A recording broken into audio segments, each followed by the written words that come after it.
last video, we watched Al Stauch return home to search for his missing son, Gannon. We also saw his first police interview on video, where he still seemed to trust the version of events Leticia was feeding him. But in this episode, everything begins to shift. Leticia's paranoia grows more obvious, and Al starts to question the stories she's been telling. For the first time, you'll see his doubt take hold as he begins to suspect his wife may have. For the first time, you'll see his doubt take hold as he begins to suspect that his wife may have had something to do with Gannon's disappearance. This is Al Stauch's second interview.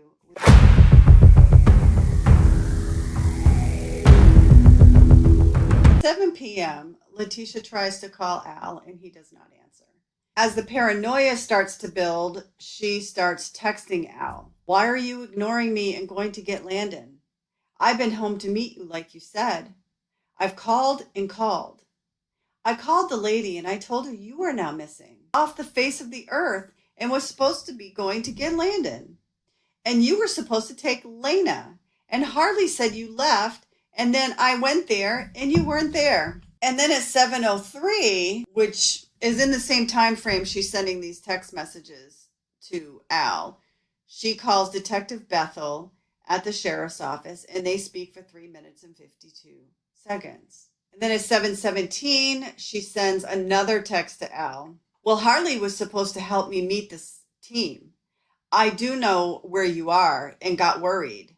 I'm sorry. I just wanted to be with you afterwards. And then Harley sends a text message to Letecia at 7:21. Someone is here. Who? I don't know. People with badges. Don't open.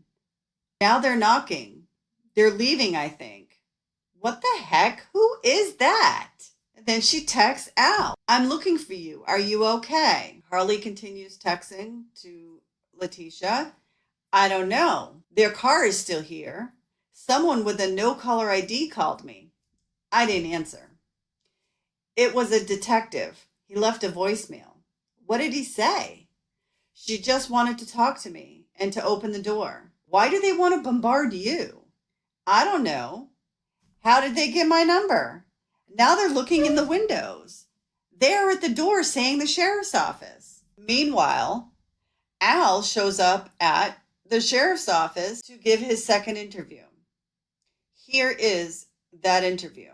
While their interview is taking place, there is a series of texting going on during the interview. So there's also going to be some phone calls between Leticia and Harley and Leticia and Al and Harley. There's a bunch of phone tag going on and text messages. So keep an eye on the screen. I'm going to be displaying them during the interview.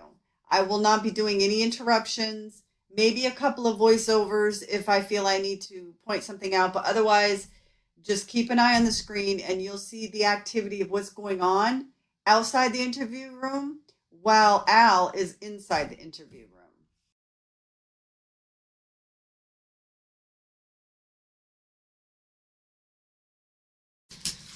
You can see, hear, and feel Al's anxiety right now. His legs are shaking. He's typing fast. He's shaking, moving back and forth in his chair. You can hear his breathing. He is having a visible anxiety attack.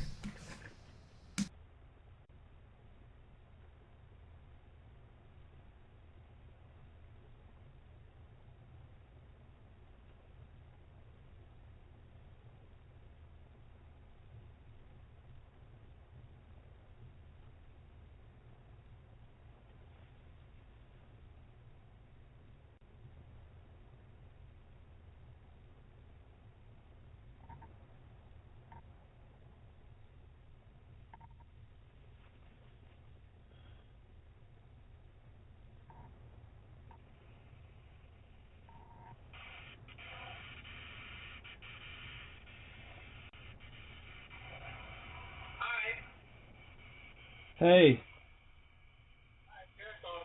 Yeah, I'm up here now. At the with the investigators. Yeah, I know you're looking for my daughter, but I don't know where they are.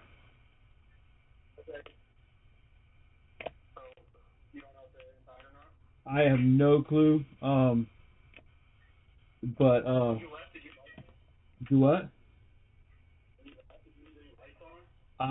You might. So my 17-year-old and my 8-year-old were there when I left, with like pretty much all the lights on. Is there a white car in the driveway? Okay, so yeah, she left, and she texted me and told me she left, coming to look for me. So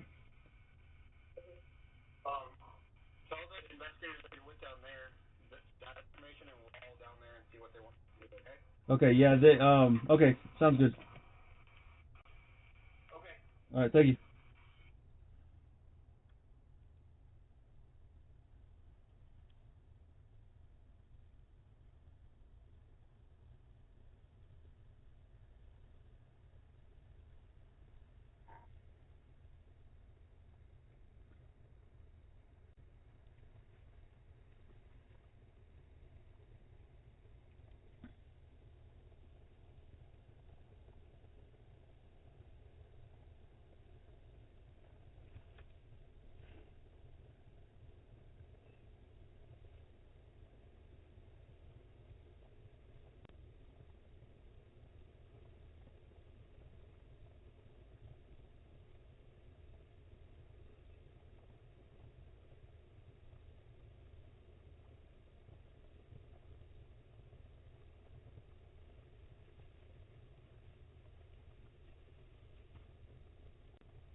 Oh, I feel his pain.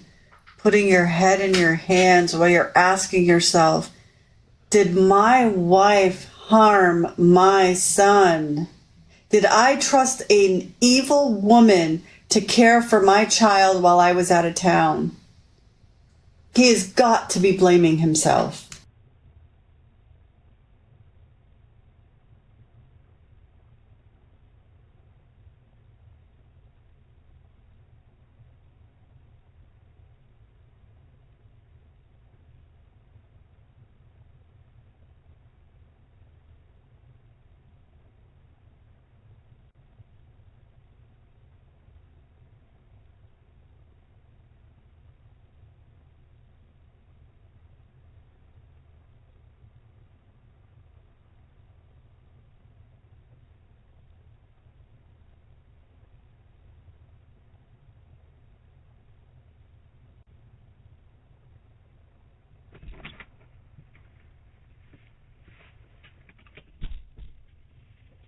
Hanging in there. Yo, it just hit me. I'm pretty sure that both of my neighbors on either side, one and two houses down, told me today that neither one of them saw him walk by. And I hope I'm not trying to mislead you guys, Right. but No. I talked to, and I've been freaking out all day, but I've never talked to the people to the houses down on the left. Never talked to them, and they walked over today because I told you I had a crowd of my coworkers, Right. and they said they can see pretty much all the way to my driveway with their cameras, and I think they said they didn't see anything. And I know for a fact both of the other two said they didn't see him walk by. They checked that time frame and didn't see it. Okay. So you had some messages that you were trying Yes. to talk about. What are those exactly? Okay, she said she's going back home. So when I left, she said, well, what did they? You can just read it. I mean, you can go back as far as you want, but it's pretty much right there when I left here. What questions did they ask you? Same ones. And then I had gone home, grabbed some pizza. My coworkers brought some pizza, and then I decided I was gonna go to Walmart and just snoop around, just see if I could find the boy or whatever. And then it hit me. I'm like, you know what? I'm gonna go check and see if her car is where she said it was. And that's when I found that it wasn't there, and then I called you. I didn't get you initially, and then I called. Yeah, I was actually out running around. Yeah, that's fine. But I got Bethel, so it worked out. But then, and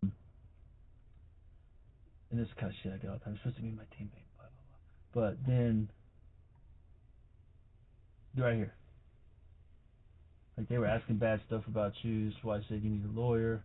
Then I called Beth, and Beth's like, nope, she never came up here. So it's like, I don't know where that came from.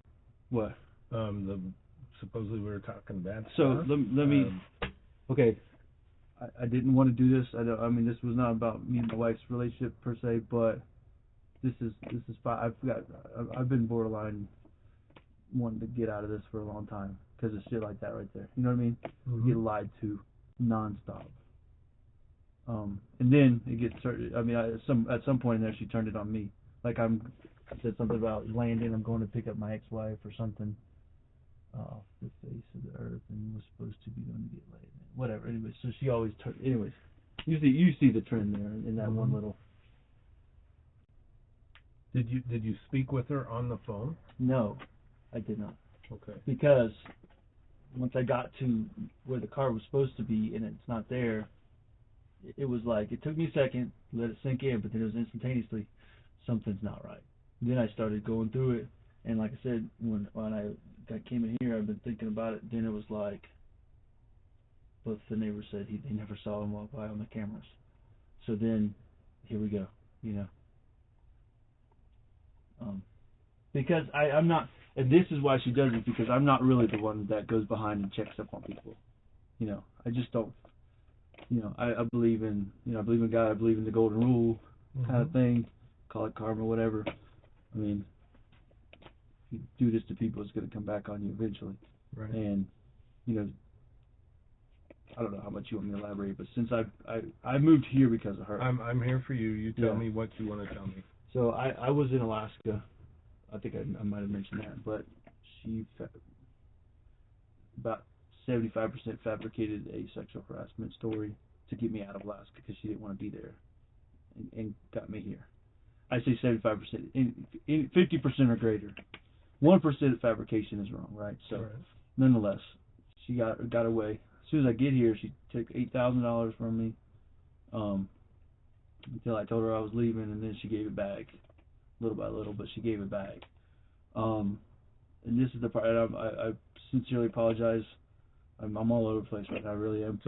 But during that time, right before I got here, part of the reason my son's going to counseling because it was protection for him, because she accused him of just some heinous stuff, like he threatened me with a knife, and that's not my son. I've told you that over and over again. I'm not just protecting him. He's just not like that. He's a tender-hearted, kind little fella. Okay.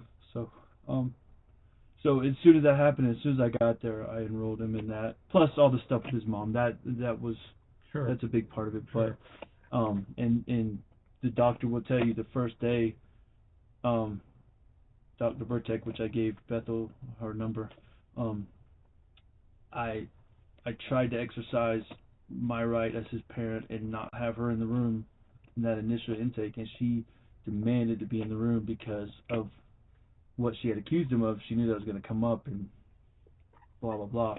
So finally the doctor said, okay, we'll give you a minute, and you know he'll get his time alone with the child or whatever. So and that's indicative of the problem nonetheless. So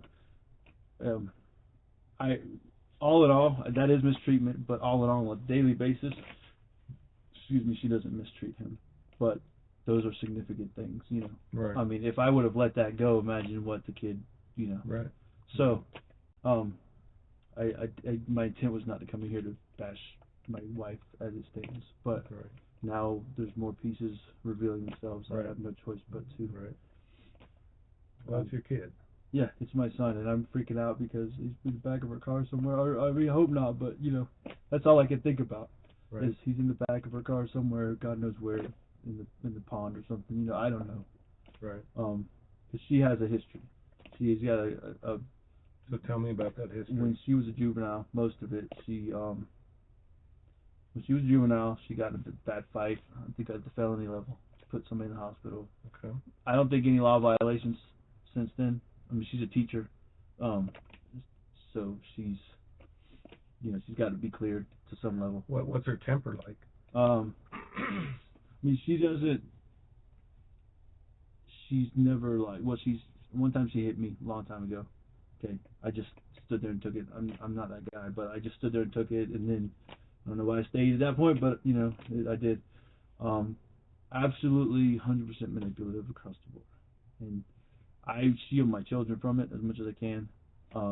and she tries to do it to me and did it to me for a long time until actually going to Alaska was the best thing that ever happened because it got me enough separation because she didn't come, got me enough separation to realize, hey,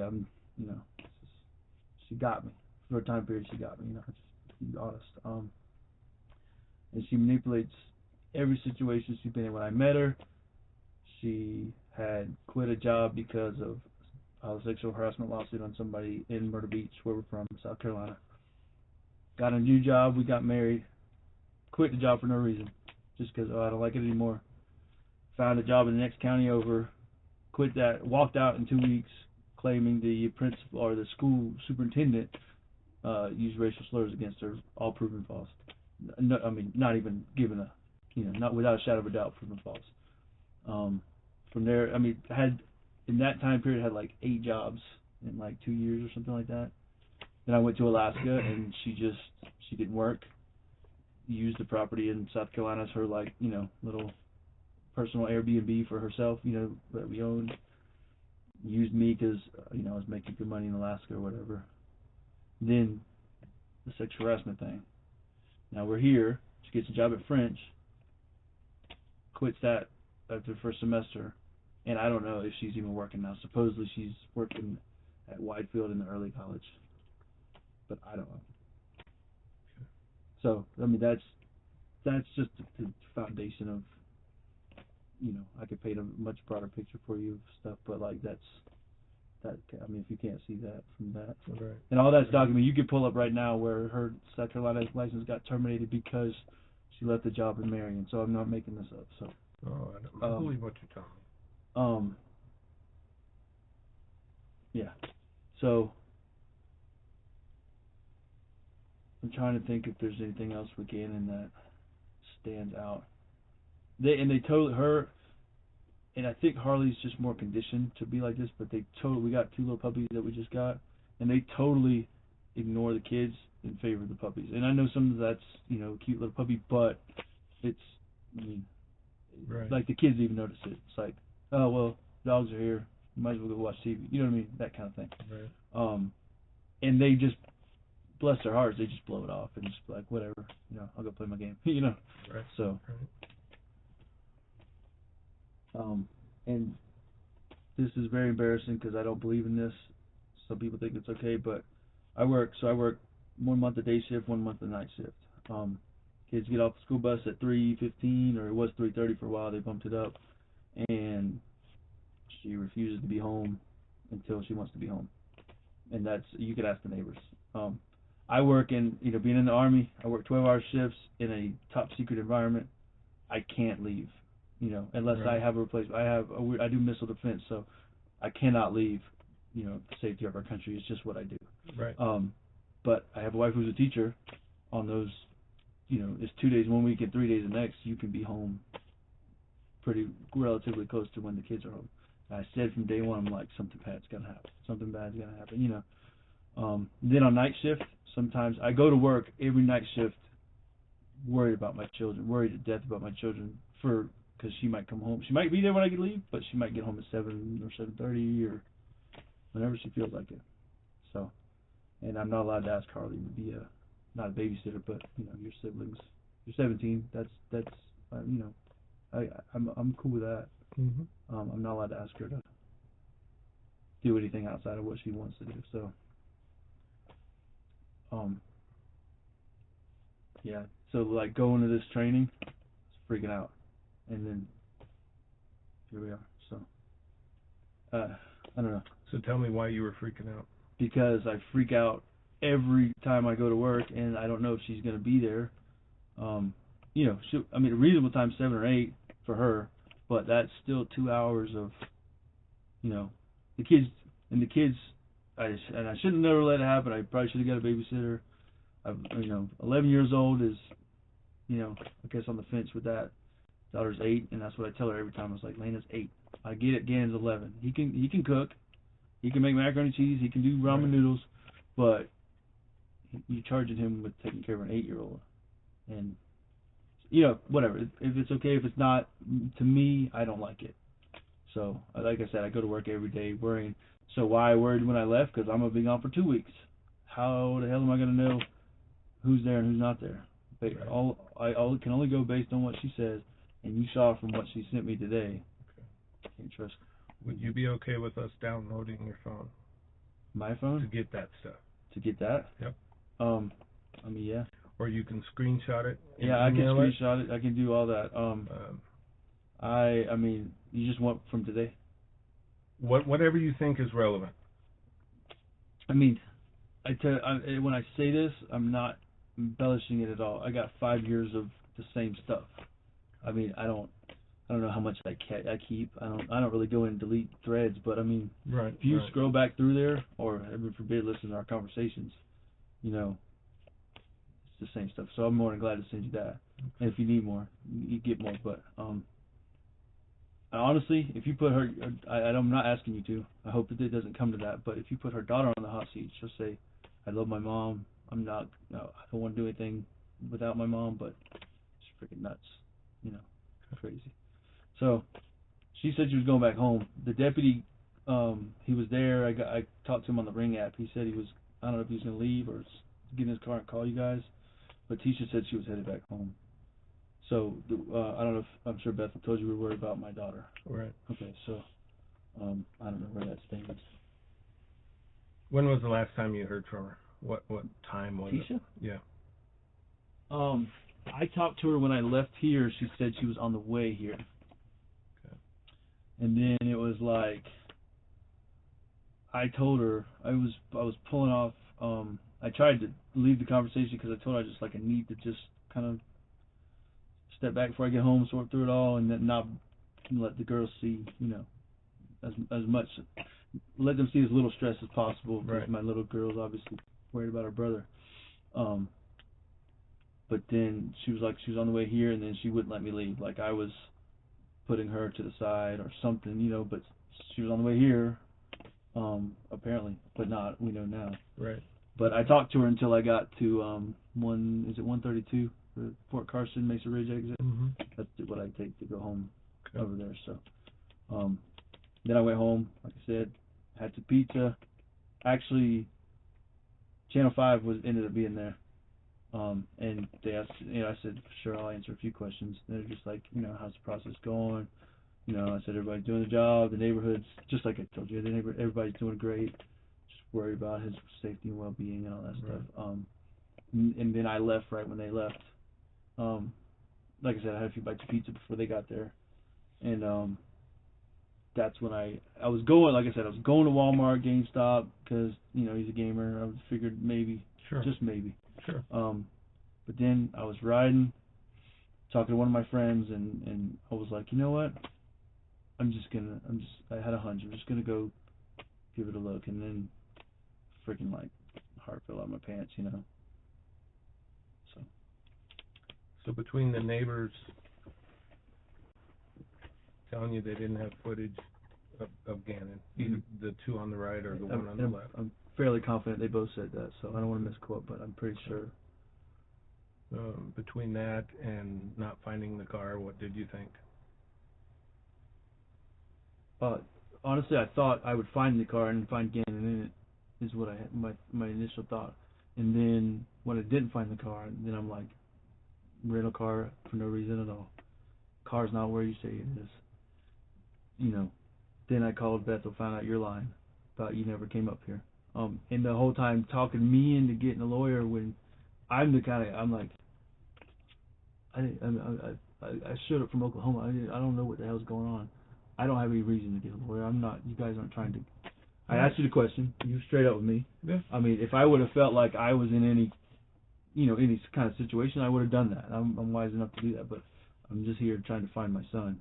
And you know, for her to say that, she does that a lot, which I guess psychologists might call it projection or something. You know, or you know, she does that a lot. Where like put on me what she's internally thinking she needs. You know. Right. That happens daily, and I've just put up with it. I'm just brushing the rug per se, but yeah. So my thoughts were, he's somewhere now in that car, or somewhere else, and she ditched the car, or has, you know, whatever. I mean, you play out however many scenarios you want to play. So all that's running through my head. So So earlier today when we met at Starbucks, Mm-hmm. Your wife mentioned that they went hiking on Mm-hmm. Sunday. Is that a normal family thing? Yeah, we started. I did some of that with the kids in Alaska. Obviously a lot shorter hiking season, but we've done quite a few hikes since we've been here. Okay. So that's normal. And where do you normally go, or is there a normal place that you go? We've gone to Garden of Gods a few times. We did the incline. You know, you kind of mix it up. Nothing set. I don't know. I think they went to the Garden of Gods, if I'm not mistaken. I'm not sure.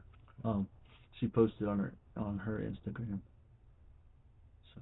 And you know, when you go to Garden of the Gods, do you normally take the same trails? When I go, I navigate because I just have that skill set from the military. Right. When she goes, she doesn't. I don't know if she's really gone by herself, and if she does, she'd probably stay on a main trail. Okay. Has she ever done this in the past, where you weren't along, where she's taken kids out for a hike? I don't think so. So just be straight with me. What are you trying to get to with that? Are you just? I mean, are you? I'm just asking questions. Okay, because we don't know where the car is. Right. You know, if she went hiking there. Well, the reason I say that, I felt leading up to like something happened then. My daughter saw him Monday when she got off the bus, so that much is clear. Now, putting some of it all together, I'm also thinking the basalt thing might be her doing. Okay. I might be wrong about that, because from what somebody said to me, basalts are kind of a couple years ago thing. I don't know. I'm not in that scene, but I mentioned it to one of my other buddies, and he was like, no, it was my brother, and he was like, basalts, that's kind of like 8-10 years ago or something, you know. So you said that your daughter saw Gannon. Monday. Yeah. Is that your 8-year-old? My 8-year-old. Okay. And that was once she got home from school, correct? Mm-hmm. Okay. Any idea? I'll ask it differently. What are the places that your wife, likes to go to kind of relieve stress, whatever? Or do you know? I don't know. Okay. I'd be honest with you. I've like 1% level of trust. Okay. After, what I told you plus 10 times that much. Well, obviously we would like to find the car. Yes. That's why I'm asking. Well, they have the Volkswagen Carnet. I think it's called Carnet, but that little OnStar type thing. Is that activated in your? I believe so. It's worth a shot, if not. So it's like an OnStar. This is my ex-wife. I need to answer this. Yep. Yeah, it's like that. Hello? Where are you at? I'm at the investigator's office answering some more questions. Where's Tisha? Is she not home? Hello? Okay, alright, well we're headed there too. Okay. Headed where? Where's Lena? Lena, I think, is with Tisha. Somebody else needs to be there, at your residence, in your house. Landon, I know. I'm asking you a question. Is Lena Stauch in that house with Tisha? I don't think Tisha's at the house. Well, somebody needs to find her. Landon, listen, I was about to call you. I'm with the investigator. Okay. Lena, they are going to get Lena. I'll just be straight with you. I called the police and I said, go get my daughter. I should have followed my thinking gut. I should have called you and I told Albert. Landon, we're gonna get this to the bottom of this.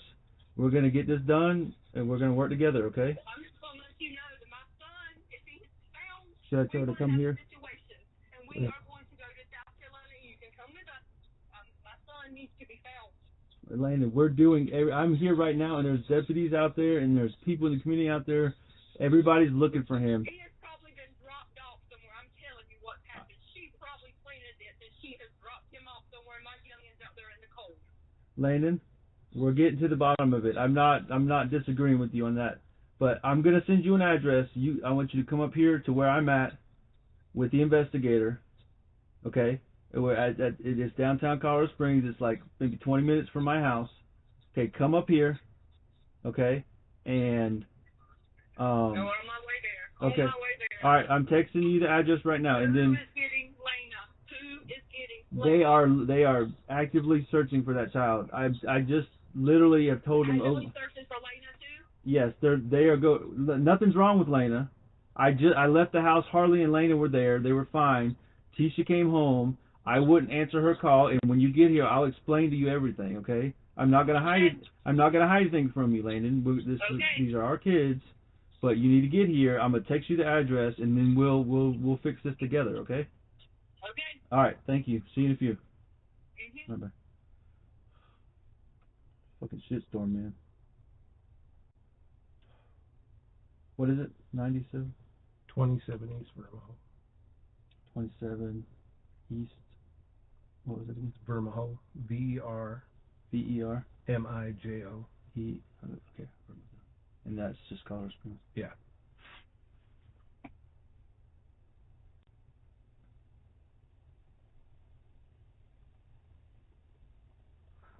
Okay. So she said something in that call that made me take notice of. Yeah. That she said that, well, she probably set this up or dropped him off somewhere. Why would? Do they have issues together? Well, okay, this is gonna make Besides, so no. I mean, I'll tell you the whole story. This is gonna make me look kind of foolish. I was with Landon. I once again military, working hard, working too much. She went out and found it elsewhere. Okay, tried to work through it, couldn't make it happen, so we split up. At the same time, we were playing where she was getting it elsewhere from was on this co-ed softball team we were playing. Blah blah blah. My current wife was on the same team as well. So after me and Lena split up, Tisha knew what was going on, and then jumped in and was like, oh, I miss Grace, and I fell for it. I mean, once again, I told you that already. I fell for it. She got me.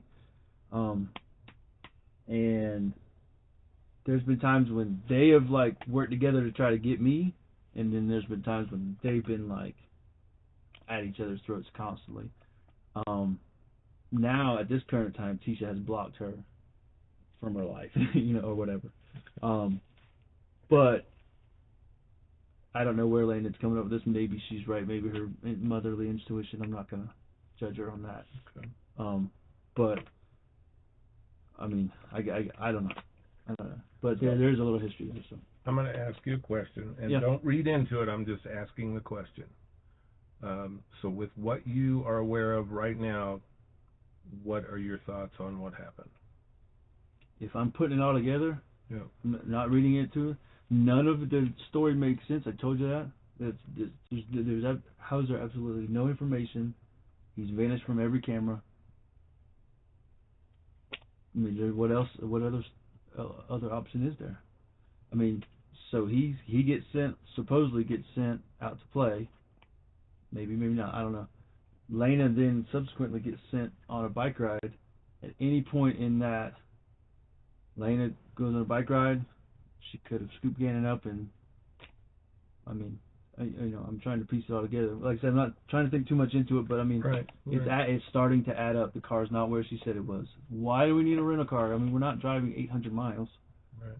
I'm probably gonna drive my truck most of the time, anyways, because he's more comfortable. He'd be more comfortable if I found him in my truck. Sure. Okay. So, I hate to have to say it. I should have said it earlier, but now that I have a few more pieces of the pie, that's what my gut is telling me. Okay. So, the why, I don't know. Maybe because she's constantly wanting to be number one. And if you believe in the Bible, there's the theory there, but she doesn't want to be most important. She wants to be like 90% of everything, and that's just not right. You know what I mean? Right. It's not healthy for anybody.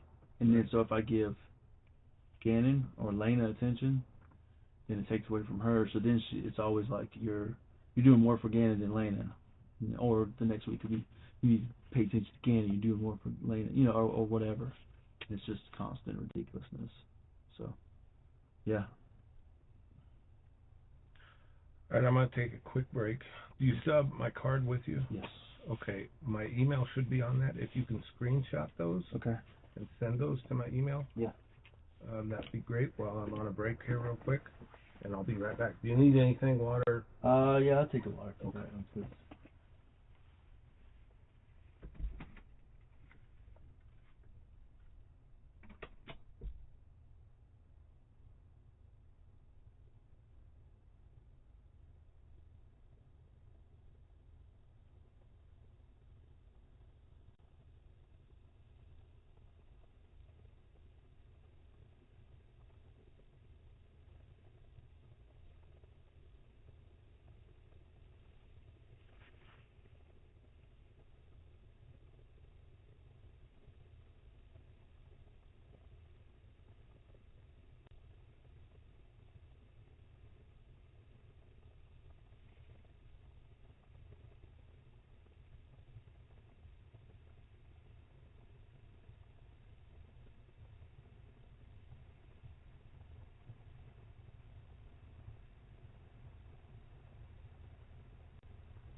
It's not very cold. No, it's fine.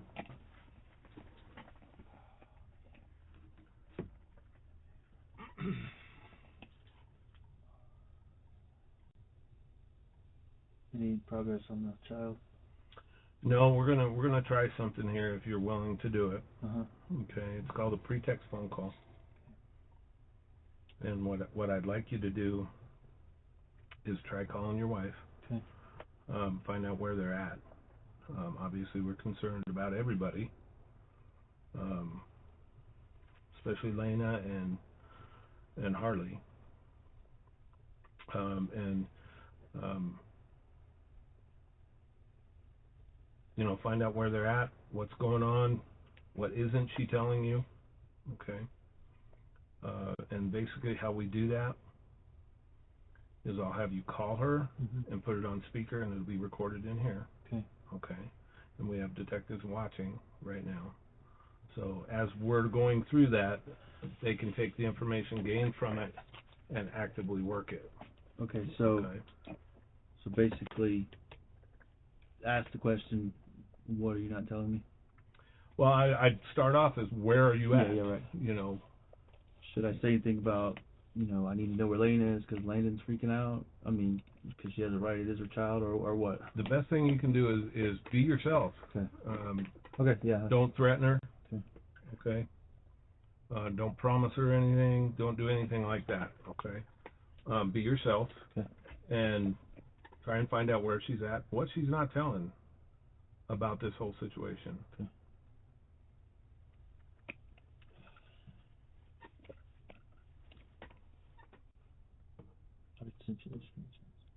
Okay.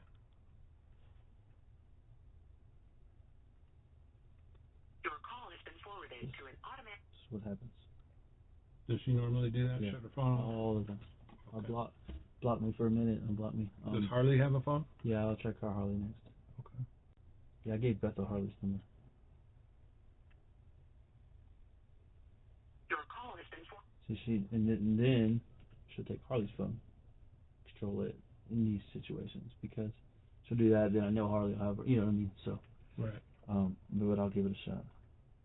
Yeah, try Harley's number and see if she'll talk to you through Harley's phone.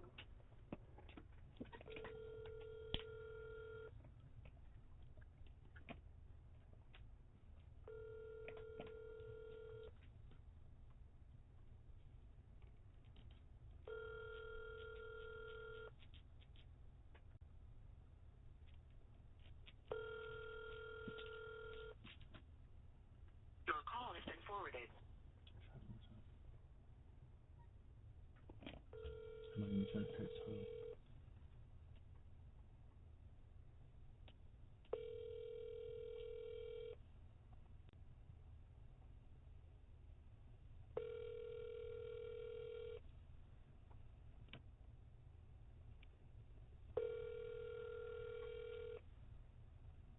Your call has been.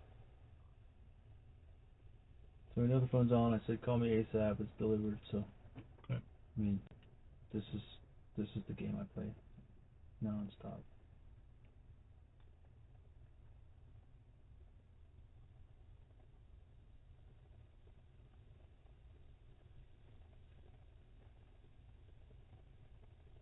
Your call is. So my ex is gonna be a basket case when she gets here. Just to give you Okay. a heads up. She's working on some things in her life anyways, but she's freaking. You heard her. She's freaking out. So, rightly so in this situation. So, Right. Right. So.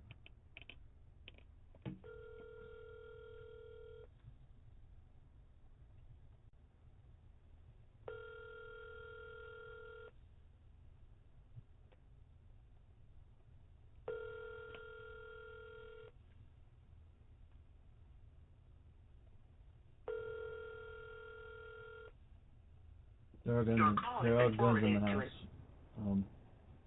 Just consideration for you guys. Okay. Where are they located?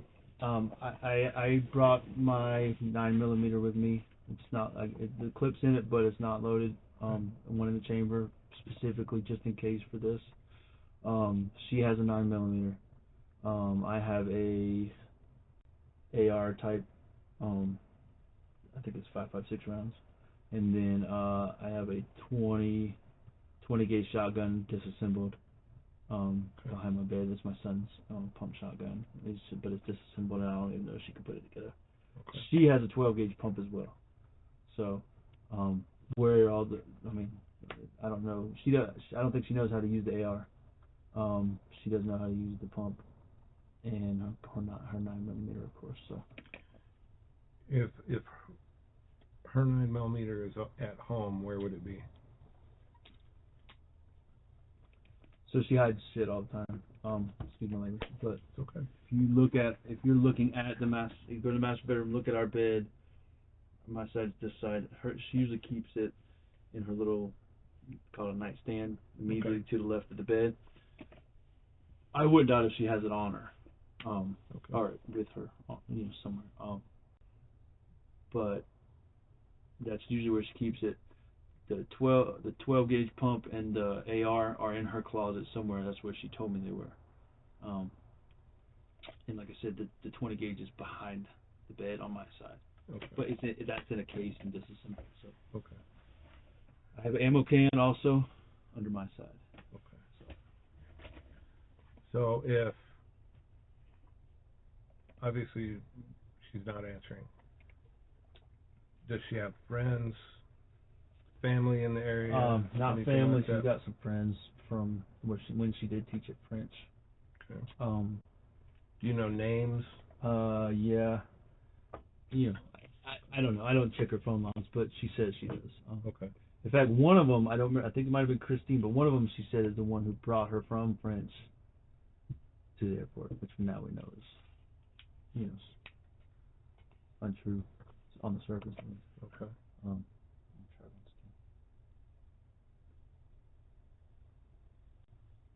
yeah, what she's doing now is she feels like something's up, and she's hiding.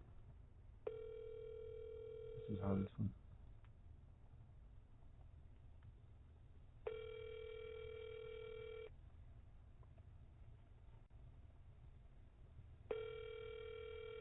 I can check. I forgot about this. I can check the alarm to see if there's been any movement when the last movement was. See if they are home. Alright, it says the alarm is disarmed. Motion in the living room. Let's go activity. Back door closed 8:14. Back door open at 8:14. So they're letting the dogs out. Living room motion. So yeah, so somebody's home.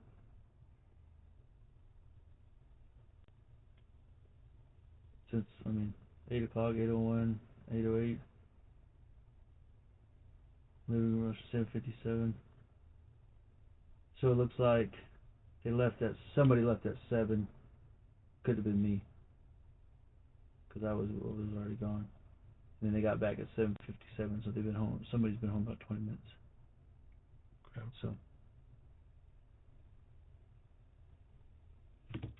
So even though they're home, she will still take whatever phone, Harley's phone. Yeah. So this is how it goes. She'll tell Harley something, or Harley will hear something going on, or whatever, and Harley will want to stay out of it usually. So sometimes she won't answer, or Leticia might take her phone. Okay. She'll cut hers off and then leave Harley's on, so it looks like Harley's ignoring me, but she really has Harley's phone. So any combination of those things. Okay. Is generally how it goes. So.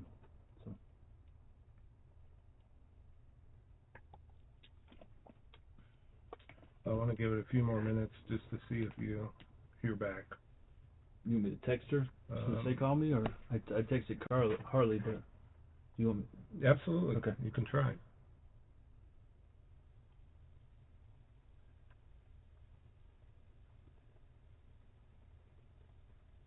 See if it delivers.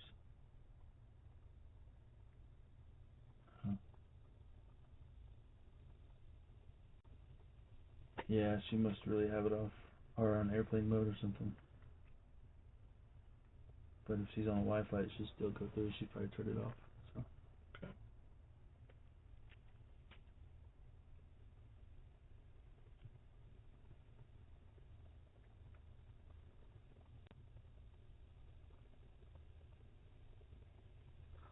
So when you were here earlier and we were talking, I know your wife was upset. Could hear her on the phone. Mm-hmm. Why do you think she was upset? She might have had a thought that it would all start making sense. She tries to control that kind of stuff out of me. That's where we had a lot of contention, especially over the past year, where it's been like, no longer am I like only here on this earth to please you. I believe in doing the right thing. Mm-hmm. It's not that I'm countering you. The right thing is the right thing. Right. Right.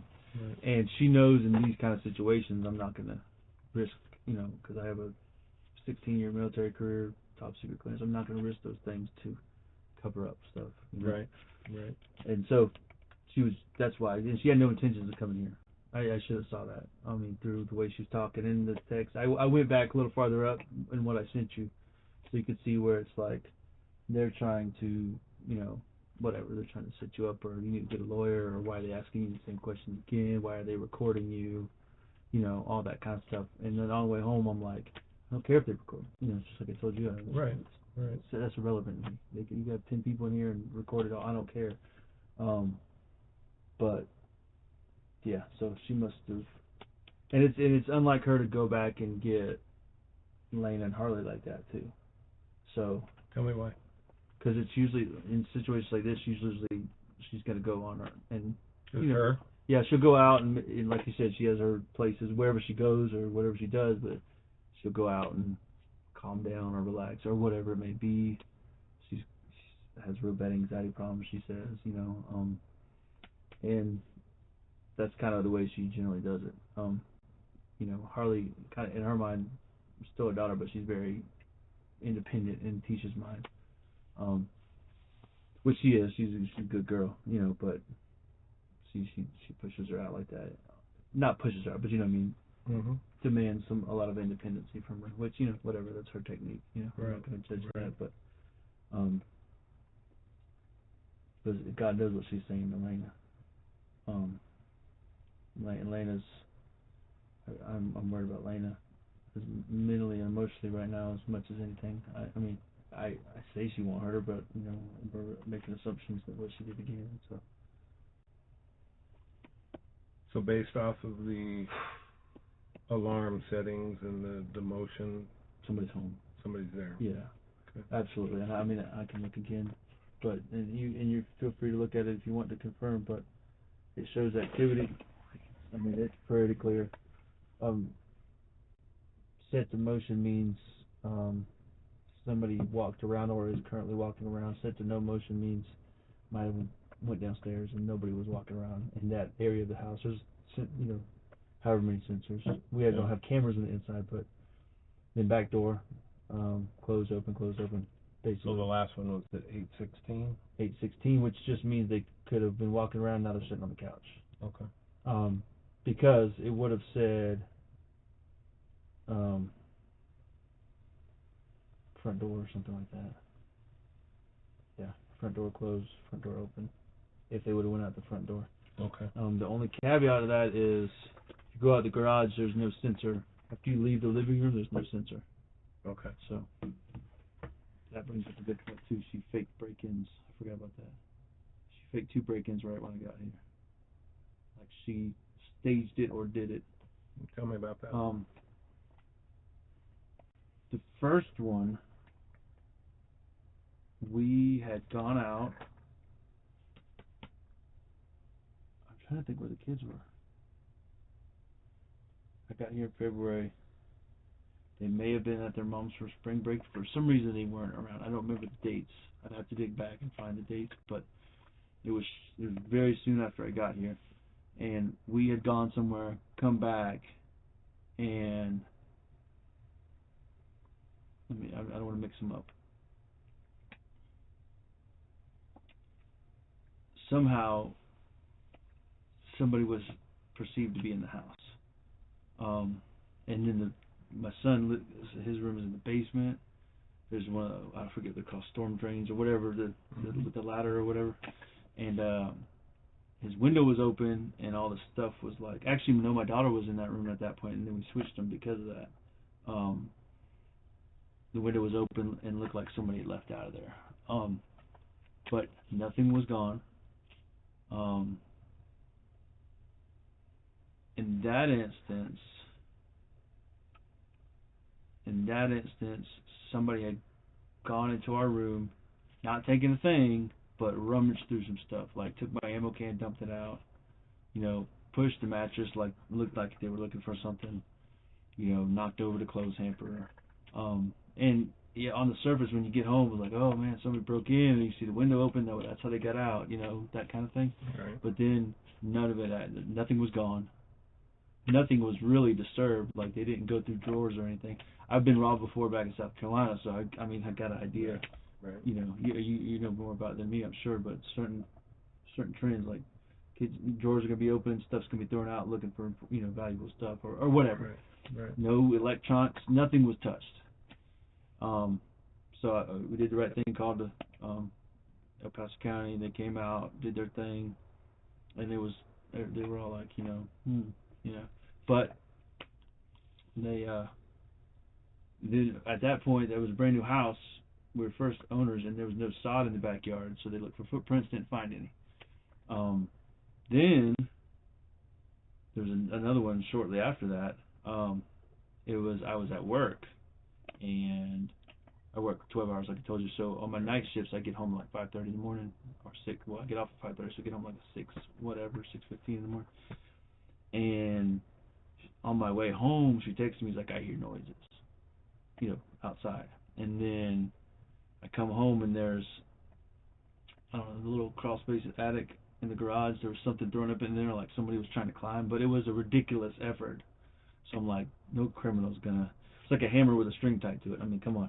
And it was my hammer, so it was like absolutely ridiculous. And then same kind of thing.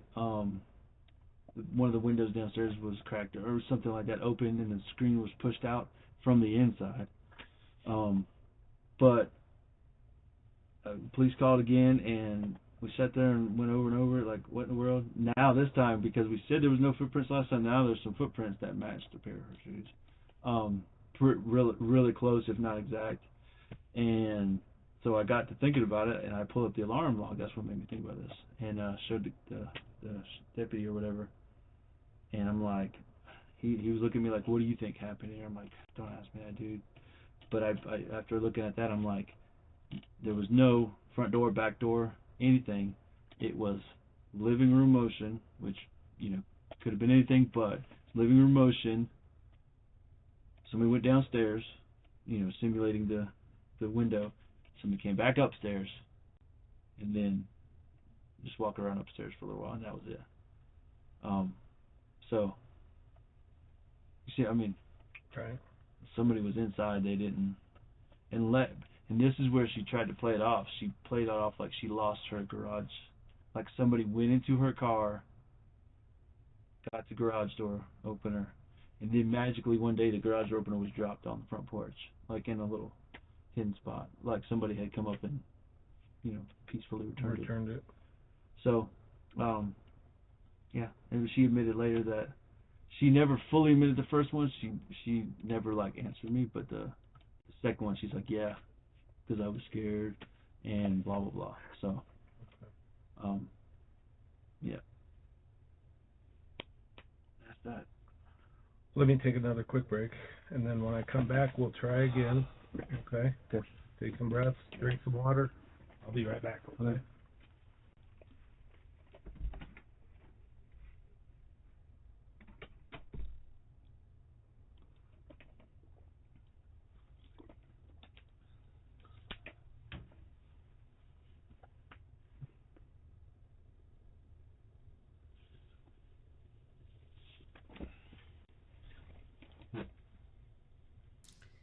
As this second interview came to a close, it was clear that Al's perspective had shifted. He walked into the sheriff's office because he noticed cracks in Leticia's story. And by the end, those cracks had become gaping holes.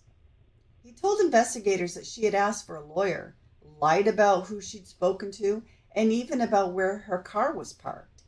Al's emotions broke through as he admitted a haunting thought that Gannon could be in the trunk of Leticia's car somewhere. He described a long history of lies, manipulation, and theft, confessions that he didn't even know if she truly had a job. He suspected it was her behind the bizarre bath salt text. In the middle of this emotional interview, Landon called in. She pleaded with Al, terrified that their daughter Lena might be left alone with Letecia. Her voice rose in anguish as she cried out, "My son needs to be found." Al then revealed how Letecia had manipulated him for years, fabricating a harassment story to convince him to move, stealing $8,000 from him, even staging a fake break-in so poorly that not even he believed it. By this point, the veil was lifted. The woman he trusted with his children was looking less like a grieving stepmother and more like the prime suspect in Gannon's disappearance. And this is only the beginning. I've already put in a request for Al's follow-up interview after this one. But while we wait for that to be released, we're going to keep following Leticia's every move. In the next episode, you'll see her continue to manipulate everyone around her, including the detectives, who are quickly closing in, all while Al is desperately trying to find his son. I just want to say thank you. Nothing more, no